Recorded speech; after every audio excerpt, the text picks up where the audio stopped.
Ya pemirsa, ada dua orang capres yang semakin ramai diperbincangkan ya. Dan hari ini kedua capres tersebut rencananya akan mendeklarasikan dirinya bersama dengan para cawapresnya, yaitu Prabowo Subianto dan juga Joko Widodo. Nah, santer disebut bahwa Jokowi akan mendeklarasikan nanti bersama dengan pasangannya Yusuf Kala. Sedangkan untuk bakal capres Prabowo Subianto dipastikan akan mendeklarasikan duetnya bersama dengan Hatta Rajasa. Berikut kita lihat informasi selengkapnya terlebih dahulu. Meski sudah muncul dua nama capres dari dua poros koalisi parpol, hingga saat-saat terakhir belum ada satupun capres yang mendeklarasikan pasangan mereka. Bakal capres Joko Widodo mengatakan, kandidat calon wakil presiden yang akan mendampinginya sudah mengerucut menjadi dua nama, yaitu dengan inisial J dan A. Inisialnya J atau apa? Sama A. Yang satu yang bisa masuk siapa, Pak? B, Pak, B itu ya. Ini belum diputuskan. Penentuan cawapres menjadi alot karena berbagai pertimbangan baik menyangkut kualitas tokoh yang akan dipasangkan, elektabilitas maupun kepentingan parpol pengusung pasangan capres dan cawapres. Seperti yang terjadi pada pasangan capres Prabowo Subianto Hatta Rajasa. Belakangan, posisi cawapres asal PAN ini digoyang setelah P3 dan PKS masuk dalam poros koalisi besutan Gerindra ini. Saya kira Pak Prabowo sudah mendengarkan juga semua suara-suara seperti itu. Itu kan tidak datang dari kader PKS saja. Dari mana-mana saya kira beliau mendengarkan saran. Tapi yang menarik dalam hal ini adalah mekanisme. Wakil ini dibahas bersama, itu yang penting. Hah? Oh enggak. Sebetulnya tidak alot.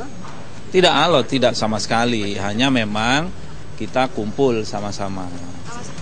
Sebaliknya, meski tidak terlihat di permukaan pertarungan, posisi cawapres untuk Jokowi juga tak kalah alot. Meski JK disebut sebagai calon kuat, sempat muncul wacana mengusung Puan Maharani sebagai pendamping Jokowi.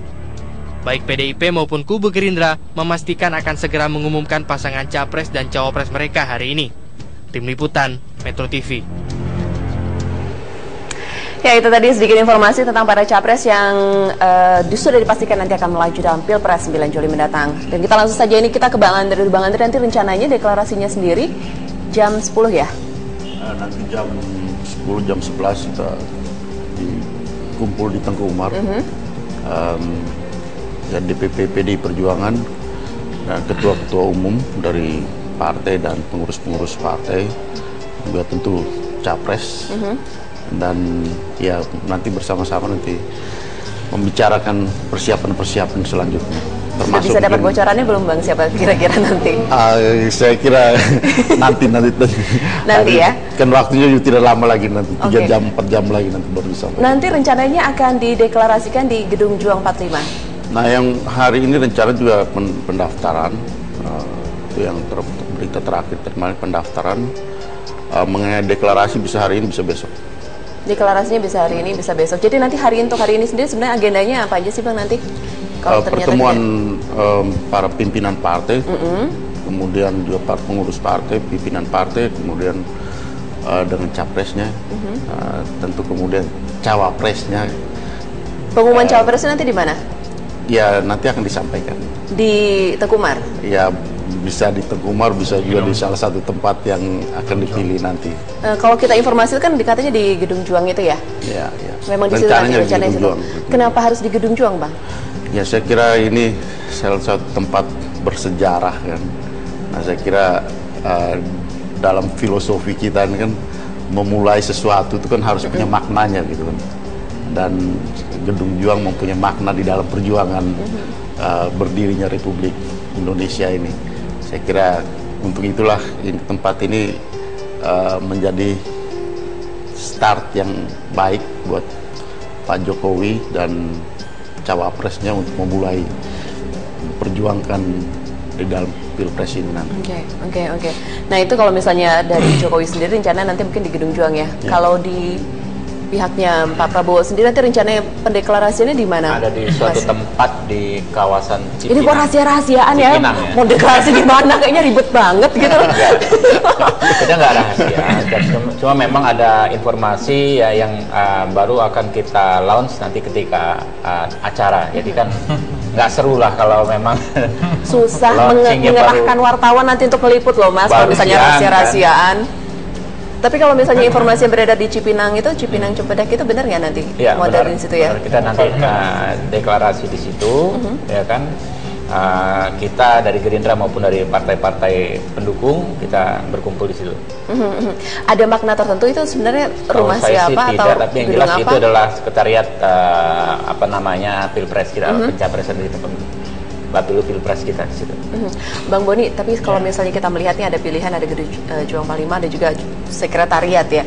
Sebenarnya pengaruh tidak sih di mana lokasi pendeklarasian itu terhadap masyarakat ini, masyarakat sendiri Saya nantinya? kira enggak lah. Terlebih pada apakah memunculkan suatu semangat tertentu kepada mereka.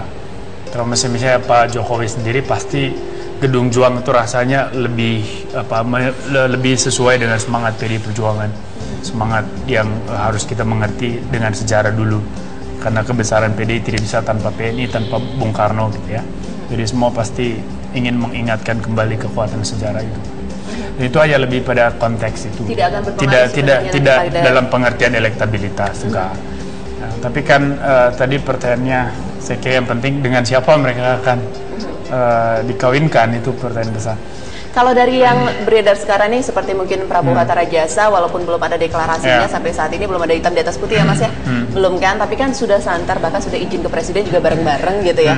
Lalu PDI Perjuangan sendiri juga sampai saat ini juga JK ya. Kalau PDI Perjuangan saya kira sebetulnya sudah lama figur Wapres itu udah jelas. Ini hanya persoalan teknis internal juga dan ada perhitungan keluar. Kenapa tidak diumumkan? Saya dari 2-3 minggu lalu optimis bahwa memang Yusuf Kala yang diambil. Kenapa? Tapi mungkin ada persoalan teknis. Kan ini politik ini kan, nanti Pak Andreas mungkin bisa konfirmasi. Ini kan persoalan teknisnya lebih rumit daripada hal-hal yang mendasar. Sambil contoh misalnya, belum deklarasi capres-cawapres kan mungkin ada kelompok yang sudah ribut siapa yang akan mengontrol menteri, siapa yang akan mengatur siapa jadi apa. Terus kemudian juga, mungkin juga ada diskusi lagi soal Rakornas PDIP Perjuangan berikutnya. Karena Ibu Mega udah senior, ya mungkin saja ada yang pengen jadi ketua umum. Jadi isu-isu seperti ini justru bisa mewarnai pemilihan wakil presiden. Itu hal-hal teknis dan cukup bikin alot ini situasi. Tapi saya kira Pak Yusuf Kala itu sudah sangat kuat di dalam, dan nanti jam 10, jam 11 kita akan. Tapi kalau misalnya banyak mengatakan begini Bang Boni, pada dasarnya adalah kalau kita melihat arah koalisi segala macam yang ada sekarang, sepertinya susah sekali. Apakah memang untuk nego-nego tahun ini itu agak susah dibandingin dengan pemilu sebelumnya? Tapi nanti di segmen selanjutnya kita akan bahas juga. Ya pemirsa, kita harus jeda terlebih dahulu, kami masih akan kembali saat lagi. Tetap bersama dengan kami.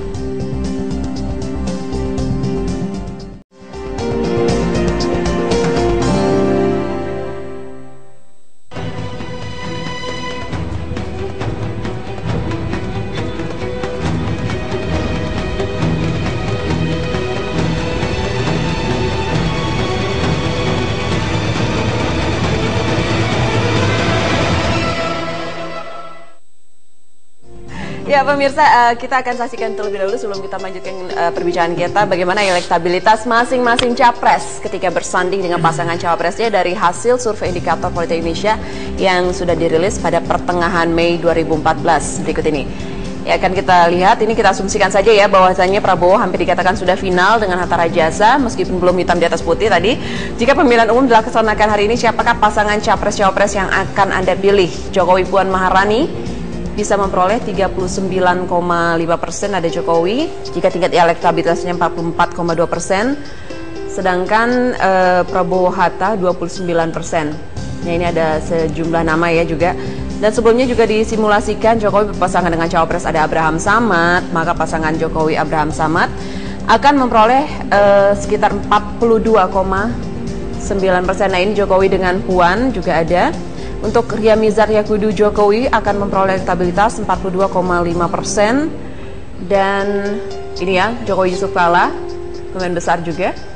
Ini Abraham sama Jokowi Abraham sama 42,9%, Prabowo Hatta 29,2%. Ya, selalu Jokowi Mahfud juga nanti ada pemilihan presiden elektabilitasnya 44,9%. Ya, itu tadi ada sejumlah presentase ya. Kalau misalnya kita lihat sendiri Bang Andre, Kalau memang nanti seperti kata Bang Boni tadi, sebenarnya kita sudah bisa dipastikan Jokowi akan bersama dengan JK. Apakah pertimbangan sebenarnya memang mengerucut kepada JK sendiri? Ya kalau kita lihat dari apa yang disampaikan tentu elektabilitas, tapi ya terlepas dari saya kira mengenai ini sebentar lagi juga akan diumumkan. Tapi kalau kita lihat faktor Jokowi ini kan, ya mungkin kalau Jokowi dengan Boni Hargens juga akan tinggi juga gitu. Tapi ada juga yang mengatakan sebenarnya suara Jokowi ini dalam bahaya loh Bang Andre, tergantung siapa sebenarnya yang dipasangkan ke Jokowi sendiri. Nah, justru itu kalau boleh saya tambahkan, sebetulnya keuntungan Pak Yusuf Kalla juga tidak bisa dipungkiri bahwa pasar akan lebih mudah bekerja sama. Karena Pak Yusuf Kalla juga pelaku pasar. Meskipun kecurigaan-kecurigaan lain, misalnya Pak JK cukup dominan dan sebagainya, itu juga akan menjadi kelemahannya. Tetapi saya kira ini akan menjadi PR buat PDIP dan juga rekan koalisinya seperti Nasdem. Bagaimana mereka harus melakukan supaya pemerintahan ini bisa berimbang. Tapi yang kedua yang juga tidak dimiliki oleh cawapres lain itu adalah jaringan politik. Memang Yusuf Kalla harus diakui juga punya jaringan yang kuat. Maka hitungan-hitungan taktis seperti ini memang lepas dari persoalan idealisme, itu seringkali berlaku di dalam politik, dan saya kira pilihan terhadap JK itu lebih realistis. Tapi untuk pilihan terhadap JK sendiri itu sebenarnya memang untuk menutupi beberapa kekurangan dari Jokowi sendiri, pertimbangannya adalah seperti itu tidak? Saya kira secara umum, jadi kalau kita bicara soal pemilihan presiden kali ini, yang pertama itu faktor wakil presiden secara normatif tentu tidak sangat berperan gitu di dalam undang-undang dasar kita. Tetapi di dalam pemilihan presiden, faktor wakil presiden ini akan mempengaruhi elektabilitas. Apalagi kalau kita bicara nanti poinnya adalah head to head gitu ya. Head to head. Kemudian yang kedua, faktor wakil presiden ini juga harus kita hitung di dalam konteks bagaimana menjaga kelanggengan pemerintah ke depan gitu. Dalam hal ini pemerintahan presidensial kita lihat presiden ini memang mempunyai dari undang-undang dasar kita mempunyai wewenang yang cukup besar gitu. Tetapi berhadapan dengan DPR yang multi partai yang kita hadapi sekarang, nah tentu persoalan berikut adalah bagaimana menjaga kelanggengan dan menjaga efektivitas dan efisiensi pemerintahan ke depan gitu. Nah di situ kita perlu ada pasangan yang memang piawai gitu dalam memanage pemerintahan, dan kedua yang berikut adalah bagaimana itu dukungan dari parlemen. Ini penting gitu. Nah sehingga kita tidak bicara hanya menang pilpresnya, tapi kita juga bicara soal efektivitas dan efisiensi pemerintahan 5 tahun ke depan. Nah ini yang kita belajar dari pengalaman sekarang misalnya. Kita belajar dari pengalaman ini. Nah ke depan mudah-mudahan siapapun menjadi presiden, tapi ya kami tentu berharap Jokowi dan wapresnya nanti bisa memanage pemerintahan dengan lebih nyaman lah melalui dukungan. Lebih nyaman dan akur gitu ya, Mas Andre ya. Oke. Kalau misalnya dari Prabowo sendiri, apakah memang juga ada pertimbangan seperti itu? Memang kalau kita melihat dari sosok Prabowo sendiri ini berbeda ya dengan Hatta yang mungkin lebih tenang seperti itu. Apakah memang pemilihan Hatta Rajasa sendiri sebagai cawapres Prabowo merupakan pilihan untuk ya bisa dikatakan menutupi juga kekurangan dari Pak Prabowo? Yang pertama, pada dasarnya pada Pilpres kali ini kita dalam posisi yang cukup beruntung ya, Pak Prabowo Gerindra dan posisi yang cukup beruntung di posisi yang kita relatif bisa memilih yang terbaik dari yang baik ya, untuk posisi cawapres.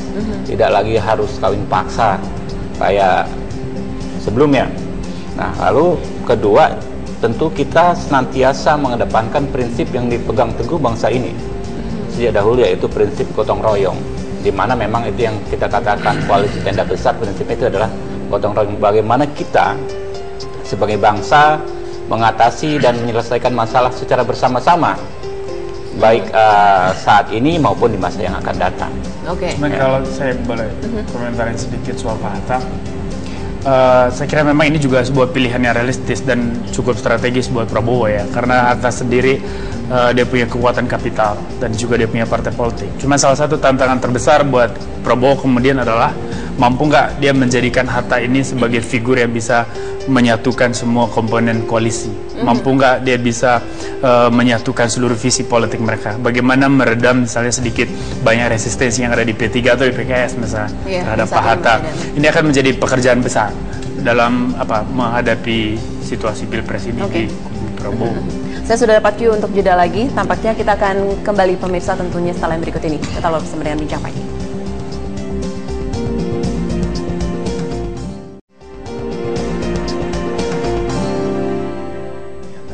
Dia kan mencari siapa sih orang yang watak. Kita masih di Bincang Pagi, kita tahan dulu Bang Boni.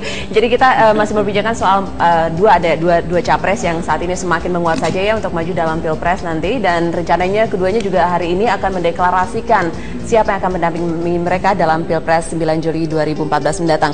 Bang Boni, kalau misalnya kita melihat dua sosok yang digadang-gadang nantinya memang akan dideklarasikan pada hari ini untuk mendampingi Pak Prabowo, ada Hatta Rajasa, Jokowi juga ada Yusuf Kalla.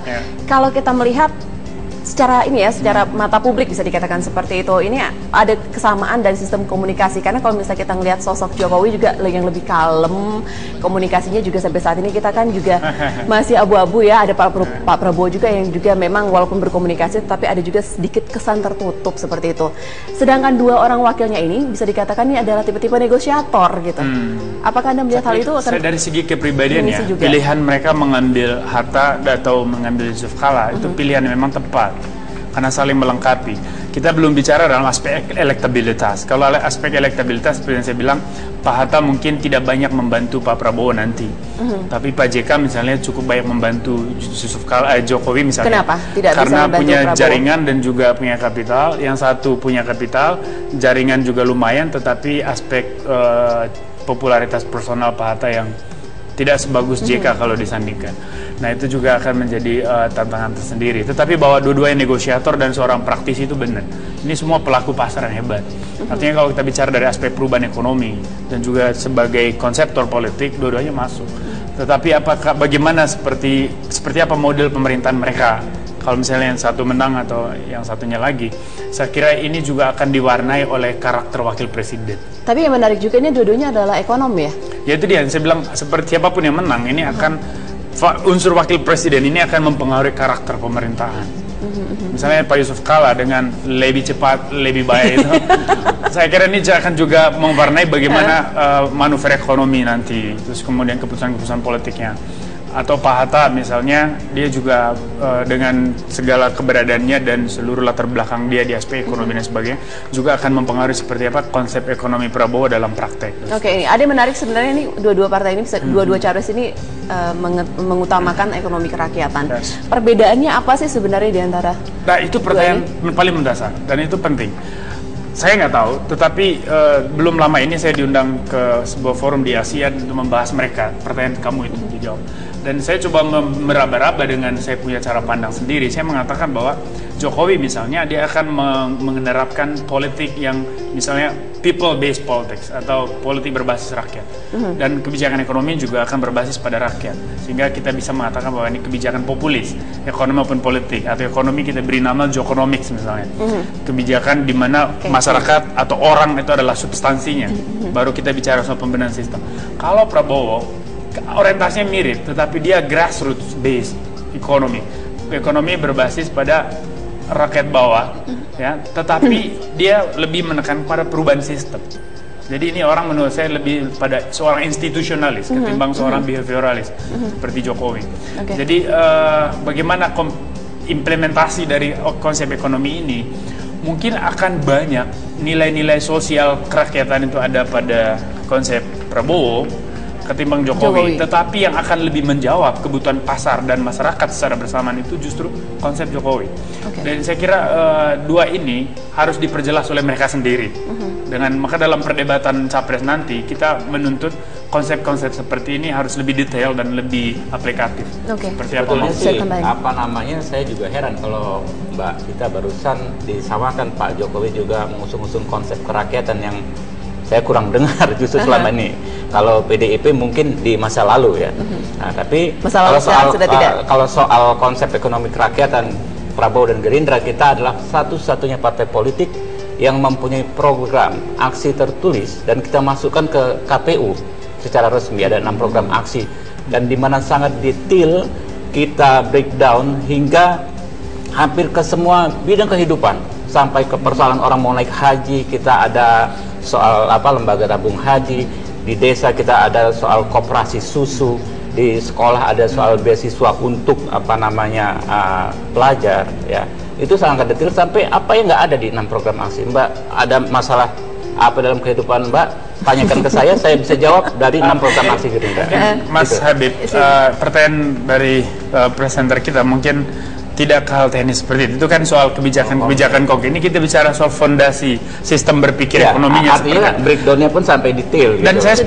Saya sepakat bahwa dari segi konsep dua-duanya ini ada kemiripan. Cuman bedanya yang satu, mungkin untuk agenda politik saya nggak tahu, coba meradikalisasi konsep kerakyatan ini sehingga muncul wacana seperti yang Presiden SBY bilang, ada kandidat yang mau menasionalisasikan aset-aset asing dan sebagainya.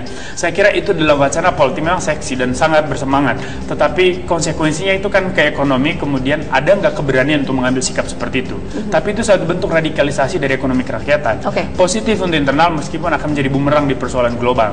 Nah, kalau Jokowi tidak se-ekstrem itu, tetapi dia selalu menekankan bahwa populis ketika dia mengangkat soal health policy, terus education dan segala macam. Ini kan sebetulnya semua kebijakan populis. Tapi saat yang sama dia juga akan bicara soal bagaimana market balance. Dia bicara soal keseimbangan pasar. Artinya bahwa orang ini sedang berpikir tentang sebuah fondasi ekonomi yang at the same time dia address mengalamatkan pada kepentingan rakyat, tapi saat yang sama juga jadi dengan katanya sebenarnya tujuan sama, cuma mungkin caranya beda. Kalau kita dalam konsep yang general, liberal atau sosialis atau kombinasi, saya kira dia coba mendamaikan antara liberalisme dengan sosialisme dalam sebuah format ekonomi Pancasila yang lebih realistis. Mungkin di situ arahnya. Ya, giliran Bang Andre. Yang disampaikan itu ada beberapa poin yang ya betul. Dalam arti kalau kita lihat bagaimana apa yang dilakukan Jokowi, karena rakyat itu sederhana gitu. Kalau Bung Boni ini kan bicara soal konsep, kalau kita yang akademisi, ilmuwan itu bicara soal konsep. Kalau rakyat kan sederhana. Ya, ketika konsep-konsep ini kelihatan mirip, yang dia perhatikan itu adalah apa sih yang sudah mereka buat gitu. Nah, kalau kita perhatikan dari sini misalnya apa yang dilakukan oleh Pak Jokowi, persis tadi yang disampaikan oleh Bung Boni tadi, dia mulai dari orang, dia mulai dari manusia, kemudian dia membenahi sistem itu gitu. Jadi orientasinya pada peoples, dan kemudian dari peoples itu bagaimana kita membenahi sistem. Nah ini yang penting gitu. Dan buat rakyat ini sederhana gitu. Ini mudah dipahami. Betul. Dalam teori politik, pertanyaan terbesar misalnya adalah perubahan itu harus dimulai dari sistem atau individu. Di Jakarta Globe beberapa hari lalu saya coba menganalisa peta dua orang ini, Prabowo dan Jokowi, dan saya mengatakan bahwa Prabowo itu seorang institusionalis yang percaya bahwa perubahan harus dimulai dari sistem. Yang satu ini mungkin lebih tepatnya post behavioralist, tapi saya bilang di situ behavioralist, yang coba melihat perubahan harus dimulai dari orang, dan dari orang nanti baru sistem berubah. Dan selalu titik keseimbangan antara sistem dan individu itu yang dia jaga. Kalau Pak Prabowo yang dia bicara adalah sistem, maka dia selalu bicara soal strong state, negara kuat, Indonesia akan hebat, Indonesia raya. Itu benar, itu satu paham, itu satu mazhab, dan harus kita akui. Tetapi ada kelemahannya juga. Kelemahannya kemudian adalah seperti apa yang pernah dialami oleh Bung Karno. Secara ekonomi bisa ada masalah di situ. Oke, kita akan bicara soal kelemahan dulu satu-satu. Kalau Pak Bu dari sistem yang ada atau juga akan dilakukan oleh Jokowi sendiri, kelemahannya seperti apa? Kalau dari Prabowo, kelemahannya seperti apa sebenarnya nanti? Seberapa besar pengaruhnya ke masyarakat? Persis. Sebetulnya yang paling ideal itu adalah memang mengkombinasikan antara tren liberal ini atau sedikit memberadabkan liberalisme yang menjadi mainstream dunia, dan saat yang sama adalah memompa keterlibatan dan komitmen pada rakyat yang hidup ini. Dan itu yang sedang dibangun oleh Jokowi, dan seluruh praktek politik dia mulai dari Solo sampai Jakarta arahnya ke sana. Tetapi kelemahan terbesarnya kemudian adalah ketika dia ada pada kekuasaan. Siapa yang menjamin bahwa dia bisa mengontrol kekuatan-kekuatan yang bisa merusak seperti kelompok neolib? Mampu nggak? Maka ini pekerjaan terbesar buat orang seperti Pak Andreas di PDIP dan lain-lain, itu adalah meredam kemungkinan mafia-mafia berklaim misalnya menerobos masuk dan merusak seluruh konsep ekonomi Jokowi. Nah, Pak Prabowo ini hebatnya adalah dia coba kembali membangkitkan semangat keindonesiaan, nasionalisme dan segala macam. Dan dia bicara ekonomi kerakyatan dalam pengertian yang lain sebetulnya. Tidak fokus pada orangnya, tetapi pada sistem yang bisa meningkatkan kehidupan orang ini. Nah, kelemahan terbesarnya kemudian adalah terlalu asik membenahi sistem, lupa manusianya. Sehingga kita bisa melihat bahwa ada negara sangat kuat, tetapi melarat sekali orang. Apakah memang fokusnya dari pembenahan sistem? Itu perdebatan yang sangat usang. Kalau soal perbaikan itu mesti dari orang atau sistem, jelas melalui sistem. Itu yang sudah kita pelajari ya dari berbagai macam dialektika perubahan bangsa ini dari tahun 45 ya kan 66, 98. Jadi itu hal yang sangat jelas. Yang kedua adalah menurut saya adalah Pak Prabowo adalah satu-satunya elit yang pertama kali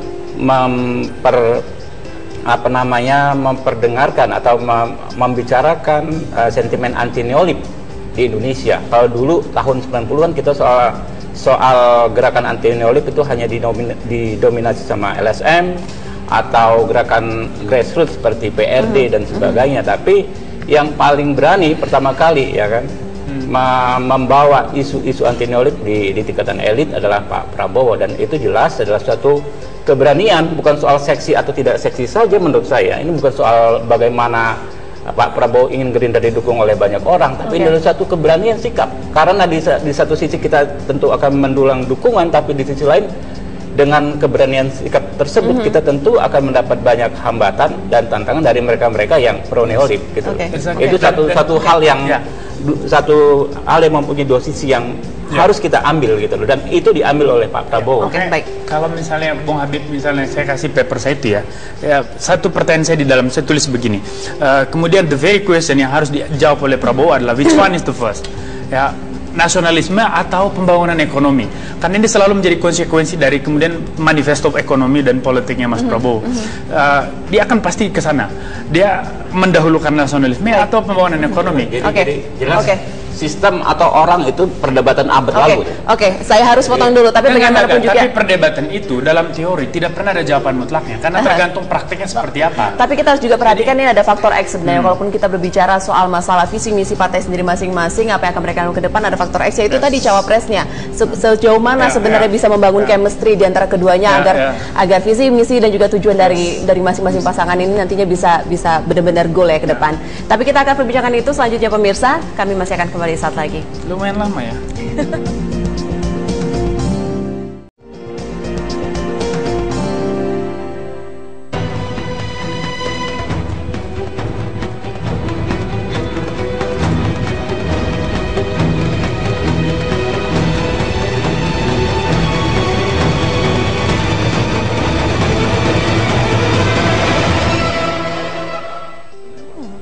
Ya, Anda masih terus bersama dengan kami di Bincang Pagi. Tadi kita saya sempat menyinggung tentang masalah chemistry dari dua pasangan capres ini sendiri dan cawapres juga ya. Mungkin ke Mas Habibur Rahman dulu. Jadi kalau misalnya kita berbicara soal chemistry antara Prabowo dan Hatta ini, apakah memang juga sudah terjadi? Apakah memang sistem komunikasi yang terbentuk, pendekatan keduanya nanti diharapkan masyarakat bisa mengharapkan akan akur-akur saja nanti ke depannya? Yang pertama, bukan berarti saya mengkonfirmasi yang akan deklarasi nanti siang Pak Hatta. Gitu.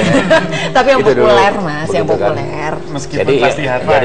Jadi yang jelas kalau soal chemistry sebetulnya ya nggak ada masalah ya secara personal. Udah kalau chemistry kan soal personal atau soal konsep dengan Pak Hatta nggak ada masalah. Sama-sama paham ekonomi, ya kan ya, sama-sama orang yang yang selalu membuat keputusan yang cepat gitu. Jadi, menurut saya itu nggak ada masalah. Jadi sudah ada kecocokan ya antara keduanya. Ya. Oke. Kalau misalnya Bang Andre sendiri bagaimana antara Jokowi JK ini? Saya bicara yang umum dulu, artinya karena banyak banget calonnya kan. Secara teoritis pun antara presiden dan wakil presiden harus chemistry-nya harus nyambung. Itu dimanapun di dunia. Gitu. Kalau kita bicara presiden dan wakil presidennya sudah tidak nyambung, ya tidak usah kita bicara mereka sebagai pasangan. Apalagi kalau kita lihat sejarah Indonesia sendiri banyak juga yang chemistry-nya nggak nyambung loh sebenarnya. Ya, itu bencana namanya. Nah, kita kan tidak menghendaki bencana itu terjadi gitu. Berarti tidak mungkin Jokowi Ical, tidak mungkin Jokowi kan bencana kan. Itu yang pertama tadi kemana ya? Oke, kalau Bung Hari kan Bang Muni, kalau Anda sendiri melihat bagaimana nih kedua pasangan ini, apakah kita nanti bisa berharap ke depannya memang pemerintah akan baik-baik saja, akan ada para pemimpin yang akur-akur saja, memiliki saling mendorong ya. Tadi kan kita sudah bahas soal kelebihan kelemahan mereka. Saya kira bahwa siapapun yang menang itu pasti ada perubahan dan ada juga kelemahannya. Cuman siapa yang lebih banyak memberi perubahan, ya itu mungkin pertanyaannya. Kalau saya harus menjawab nanti agak tendensius, tetapi saya mau mengatakan bahwa rakyat nanti pasti memilih. Dan pilihan itulah yang paling benar, dan bahwa perubahan memang akan lebih banyak terjadi di kelompok ini. Tapi kita kembali kepada tema kita tadi soal wakil presidennya kan. Saya kira memang ini kombinasi yang menarik juga dua-duanya, meskipun masing-masing punya beban juga. Misalnya Pak Jokowi kemudian punya beban ketika orang mempertanyakan Pak Yusuf Kalla yang usianya 72 tahun. Tetapi kalau Pak JK bisa membuktikan, lebih senior juga dalam senior dan mungkin akan lebih dominan. Tetapi kalau Pak Yusuf Kalla bisa membuktikan bahwa ide dia dulu, slogan dulu, lebih baik, lebih cepat, lebih baik. Saya kira kalau bisa membuktikan itu akan menutup semua kritik-kritik dan sentimen negatif itu.